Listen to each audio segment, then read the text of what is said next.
Welcome to The Explainer. Today we're diving into something absolutely fascinating and honestly highly counterintuitive.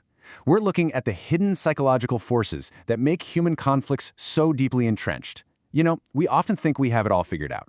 Why groups fight, why nations go to war, or why our political divides seem completely insurmountable. But the architecture of enmity, how hate is actually built, structured, and sustained over time, is incredibly complex. The surface-level explanations, they rarely tell the whole story. So let's look at the mechanics behind it.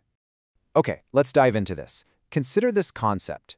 It is not about protecting ourselves. It is more about to suppress others that hate our community. Now, this completely challenges a very comforting assumption we all tend to make.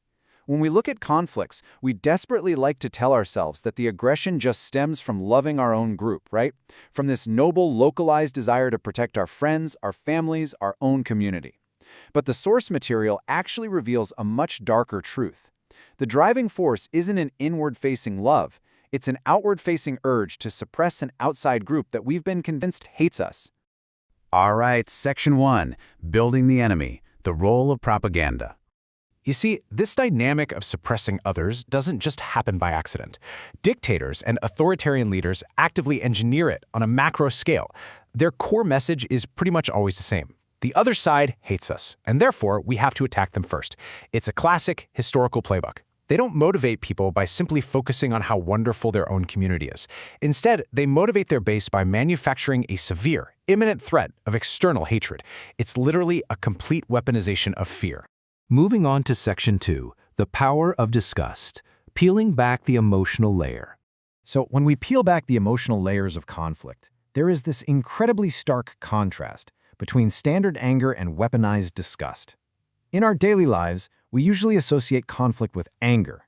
Two people get mad at each other. They argue, maybe they even fight. But according to the research we're analyzing today, disgust and hatred are actually way more powerful motivators than anger alone.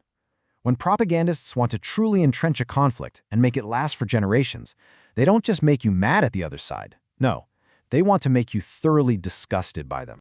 And disgust is uniquely dangerous. Why? Because when you engineer disgust, it effectively strips away the humanity of the opposing side, rendering them entirely subhuman.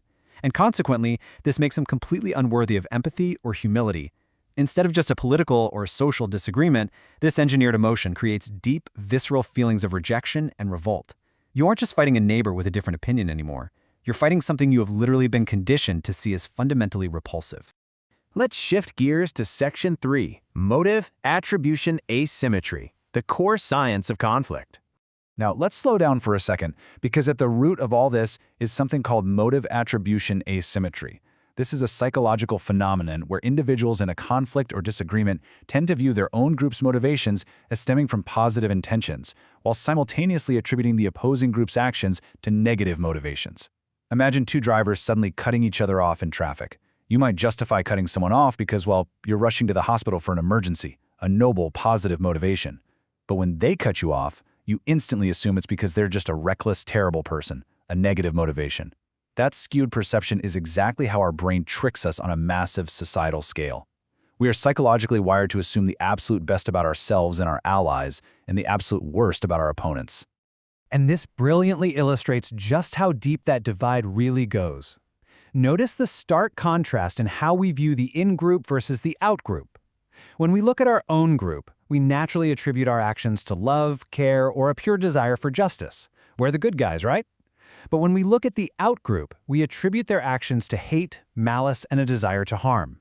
The actual physical actions taken by both sides might be exactly the same, but the underlying motivations we assign to those actions in our minds, they couldn't possibly be more polarized.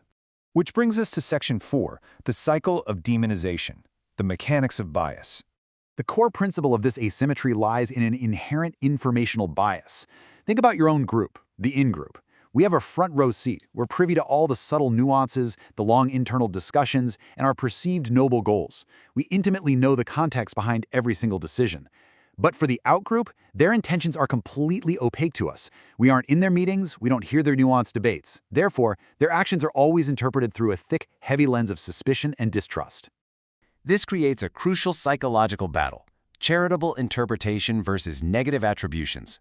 Because we have all that rich context and background for our own group, it naturally leads to a greater understanding and a highly charitable interpretation of our group's actions.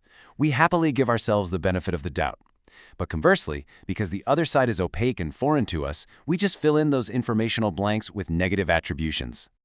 Watch how quickly this builds into a true crisis. We start at step 1 with a fundamental misunderstanding of the other side's perspective. Because of that asymmetry we just learned about, it leads directly to step 2, mutual demonization. Both sides now feel entirely misunderstood and attacked by the other. This inevitably brings us to step 3, hindered communication and compromise. I mean, think about it. How can you possibly sit down and negotiate with a group you've deemed malicious, hateful, and subhuman? You really can't. And ultimately, this crashes right into step 4, the total intractability and escalation of conflict. This is the tragic, step-by-step downward spiral that makes these engineered conflicts feel completely endless and impossible to solve. Which brings us to a final, really challenging thought to leave you with. Are you trapped in a cycle of demonization because you're attributing malice to someone else's misunderstanding? It's a heavy question, but recognizing this architecture of enmity and understanding how our brains are literally wired to naturally fall into motive attribution asymmetry, well, that's the very first step toward breaking that cycle down. Thank you so much for joining me today for this explainer. Keep learning, stay curious, and always keep questioning the motives you assign to the world around you.